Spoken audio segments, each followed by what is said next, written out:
So kung napapansin nyo, may slab. Ayan, may slab po yan. Okay naman, konkreto po yung, ayan, yung flooring natin sa taas. So yun po yung slab po niya. So ang gamit namin dito na pang kisame, ayan o. Ito yung tinatawag natin na nail gun. Ayan. So usually kasi yan, pag dinatanggal yung, eto. So may firing pin yan na tinatawag. Isang bagay kasi dyan, kahit dun sa may mga, ayan, biga natin, o kaya column natin, malakas pa rin. So hindi mo nababarinahan pa, kundi dire-diretso na lang po yan. Kasi ang kagandahan yan, iwas na sa disgrasya, kasi baka mamaya yung kuryente makadisgrasya. Ayan, kagaya niya, no? So yung sa hangay namin, halos lahat na po yan. Kaya nga kung mapapansin nyo, wala pang mga wires dito, walang barena na gamit, kundi yan lang, pero nakagawa na sila ng ganito. Okay, welcome back. Magandang araw sa inyo lahat. So nandito tayo ngayon sa proyekto natin, Osmeña Solano Nueva Vizcaya Project. Actually, ngayon lang ako ulit na masyal dito. Pero syempre, lagi ko naman chinecheck yan based dun sa mga update ng mga nagsusupervise sa mga projects natin. So ibig sabihin, hindi lang po ako yung nagsusupervise.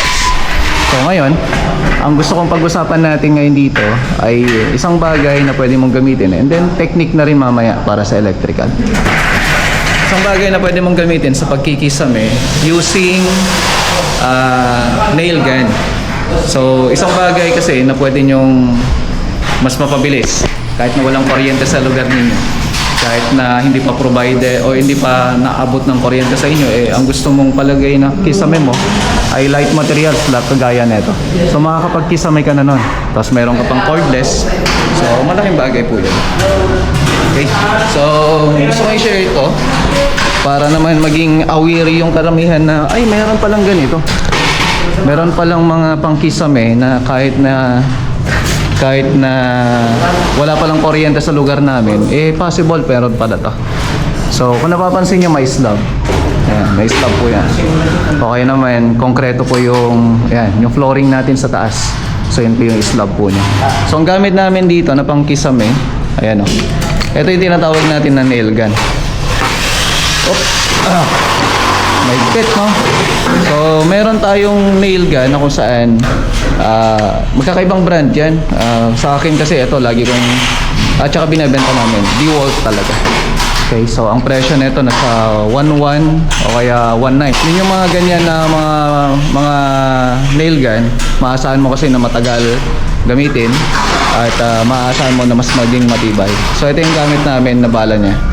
So ito, dinedemo ko na rin to. Yeah. So usually kasi yan, pag dinatanggal yung eto, so may firing pin yan na tinatawag. Ayun. So yan yung gamit namin. Kung titingnan natin, nakabaon na po yan. Ayan, no? Kahit sa slab, malakas po yan. So ang kagandahan yan, pagdating sa paghahangoy, pwede nating gamitin.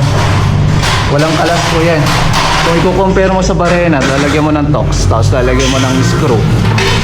Minsan, yun pa yung dahilan kung bakit nahuhulog dahil lumuluwag. Lalo na kapag hindi na maganda yung kalagayan ng slab, no? So, isang bagay kasi dyan, kahit dun sa may mga, ayan, biga natin, o kaya column natin, malakas pa rin.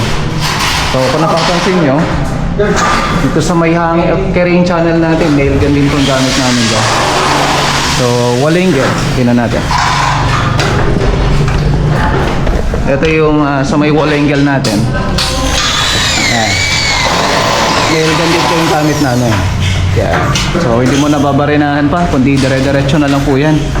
Kasi ang kagandahan yan, iwas na sa disgrasya, kasi baka mamaya yung kuryente makadisgrasya. Ayan, kagaya niya, no? So puro nail gun na po yan. So walang kalas. Mas prefer ko to kung yung magtotox ka na, kasi ito light materials lang naman to, pero kung syempre kung malalaking bakal hindi naman pwede.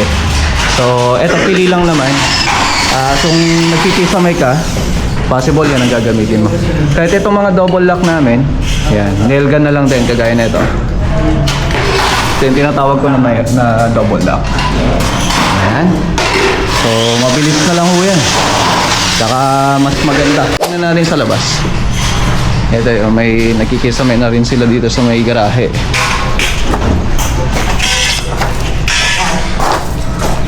O, ayan. Sige nga, Insan. Ayan, so, gamit din namin dito. Ayan. Nail gun din lang.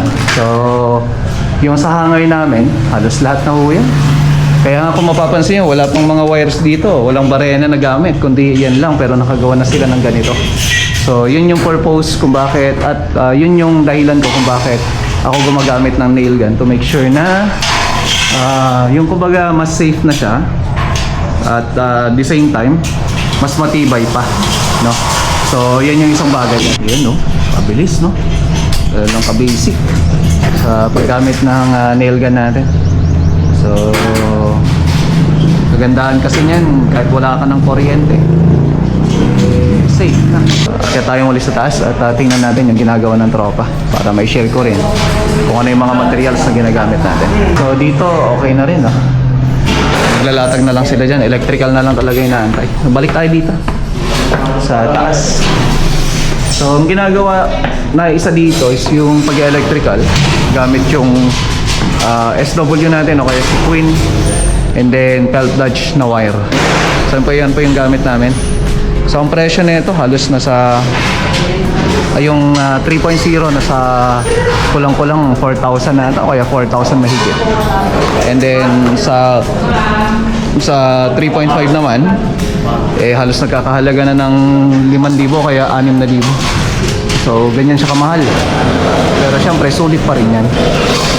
So dito sa may part na to, ayan, gypsum board muna yung inuuna namin. Tapos lalagyan namin ng wall angle yun. Tapos maglalagay na kami ng para sa drop niya. So eto naman, wala naman siyang cove to.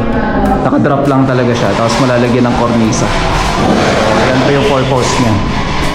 So kung mapapansin may mga gap yan to make sure na may pagkakapitan yung o kaya paglalagyan ng masilya natin. So gypsum board 9mm. Ito siya. Okay. So abangan nyo na lang ito mga kamusta. Bungalow house project natin.